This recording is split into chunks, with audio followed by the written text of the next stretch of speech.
নমস্কার, আমি অপু। মমতার বিদায় ঘন্টা বেজে গেছে। আমি ক্লিয়ার করে বলে দিচ্ছি কি যে মাননীয় মুখ্যমন্ত্রী মমতা ব্যানার্জির বিদায় ঘন্টা বেজে গেছে। এতদিন মমতা ব্যানার্জি কী করতো? মোদি ভার্সেস তৃণমূল সরকার করতো, কিন্তু এখন না, কি হয়ে গেছে? মমতা পুলিশ ভার্সেস তৃণমূল সরকার ভার্সেস কি হয়ে গেছে? ভারতীয় সেনা। ভাবতে পাচ্ছেন? ভারতীয় সেনাকে এখন অ্যাটাক করছে, টার্গেট করছে এই তৃণমূল চোর সরকারটা। যে ভারতীয় সেনা, ইন্ডিয়ান আর্মিকে নিয়ে আমরা গর্ববোধ করি। ভাবতে পাচ্ছেন? পশ্চিমবঙ্গে আমি বলে দিচ্ছি, এটা কোথাও না কোথাও রাষ্ট্রপতির শাসন লাগাবার একটা ইঙ্গিত। যেভাবে এই তৃণমূল চোর সরকারটা ভারতীয় সেনাকে টার্গেট করতে শুরু করেছে।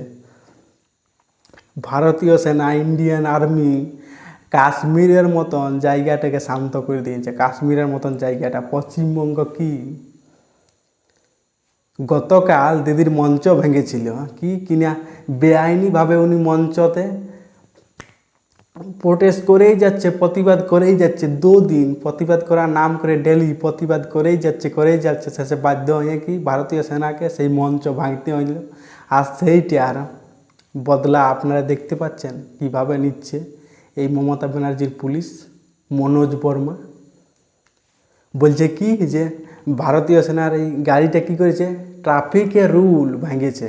ভাবতে পারছেন? ট্রাফিক রুল ভঙ্গ করেছে।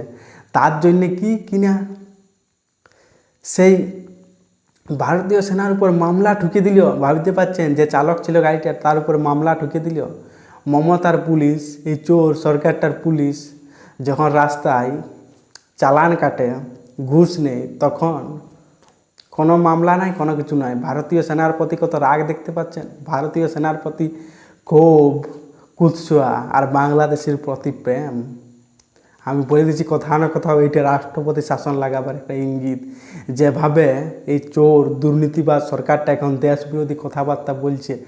আর আমাদের গর্ব, যাকে নিয়ে আমরা গর্ব করি, যার জন্য আমরা বেঁচে আছি বলা চলে এক প্রকার, ভারতীয় সেনার জন্য, ইন্ডিয়ান আর্মির জন্য, যারা বর্ডারে দেশকে রক্ষা করছে, সেই তাদেরকে নিয়ে কুৎসা করতে শুরু করে দিয়েছে। মানে কতটা এই সরকারটা একটা দুর্নীতিবাজ সরকার, একটা দেশ বিরোধী সরকার, আপনারা ভাবতে পারছেন? আইনে বলা আছে ভারতীয় সেনাপতির কোনো রাজনীতিবিদ কোনো কিছু বলতে পারবে না, কিন্তু যেভাবে এখন এই সরকারটা পুলিশদেরকে ব্যবহার করছে, আর পুলিশগুলো এখন কি যে সরকারের থেকে আমরা প্রশংসা পাওয়ার জন্য যেভাবে ভারতীয় সেনাকে টার্গেট করছে, ভাই ভাবতে পারছেন? গাড়ি আটকে দিল, বলার কিচ্ছু নেই কি কিনা ট্রাফিক আইনকে ভঙ্গ করেছে। কিন্তু যে ভিডিওটা ওনারা দেখিয়ে আপনাদের মনে হচ্ছে কোথাও ভারতীয় সেনার এই গাড়িটা ট্রাফিককে ভঙ্গ করেছে? আমার তো কোথাও মনে হচ্ছে না। সেন্ট্রাল কিন্তু এইবারে আমি বলে দিচ্ছি কঠিন অ্যাকশান নিতে চলেছে। এখন আইপিএফ নতুন একটা চাল বার করেছে কি যে 26,000 লোকের চাকরি চলে গেল। যে দাগি 1806 জনের লিস্টে নাম বার করা হলে তাদেরকে কোথাও না কোথাও চাপানোর জন্য, সেই ওই দিক থেকে মোড় ঘোরানোর জন্য এখন আইপিএফ একটা নতুন চাল বার করেছে। মমতা সরকার এখন একটা নতুন চাল বার করেছে কি, যেমন ওই দিকটা থেকে নিউজটা বাদ দিয়ে এখন মিডিয়াটা কেমন এই দিকে কভারেজ করে, ওই দিকটা যেমন লুকান যায়। ভাবতে পারছেন কত একটা এই সরকারটা ডেঞ্জারাস সরকার। কিন্তু কোথাও না কোথাও এখন বাংলার মানুষ বুঝে গেছে। মানে সত্যি যে কোনো মানুষের গায়ে আগুন জ্বলে যাবে। ভারতীয় সেনার উপর অ্যাটাক করছে এই সরকারটা। এর থেকে কিছু বলার আছে? আপনি বিজেপিকে টার্গেট করুন, করতেই পারেন বিজেপিকে টার্গেট, কারণ ওইটি একটা পার্টি। আপনি সিপিএমকে টার্গেট করুন, করতেই পারেন। আপনি কংগ্রেসকে টার্গেট করুন, করতেই পারেন। কিন্তু যাকে নিয়ে আমরা গর্ববোধ করি, ভারতীয় সেনা, তাদেরকে এখন এই চোর দুর্নীতিবাজ তৃণমূল সরকারটা টার্গেট করতে শুরু করে দিয়েছে। আপনারা ভাবতে পারছেন? বলার কিচ্ছু নাই। এখন আমার মনে হচ্ছে যে এইটা একটা রাষ্ট্রপতি শাসন লাগাবার একটা ধাপ এগিয়ে এলো। কালদিন ব্যানার ওনার পোস্টার ভাঙিয়েছিল এই ভারতীয় সেনা। আমি বলে দিচ্ছি এইবারে বড় কিছু অ্যাকশন নিবে সেন্ট্রাল, বড় কিছু অ্যাকশন নিবে, না ছাড়া এই সরকারটাকে বুঝে গেছে দমানো যাচ্ছে নাই। আরও আপনারা ভাবছেন যে পুলিশের দ্বারা পশ্চিমবঙ্গে ইলেকশন সম্ভব?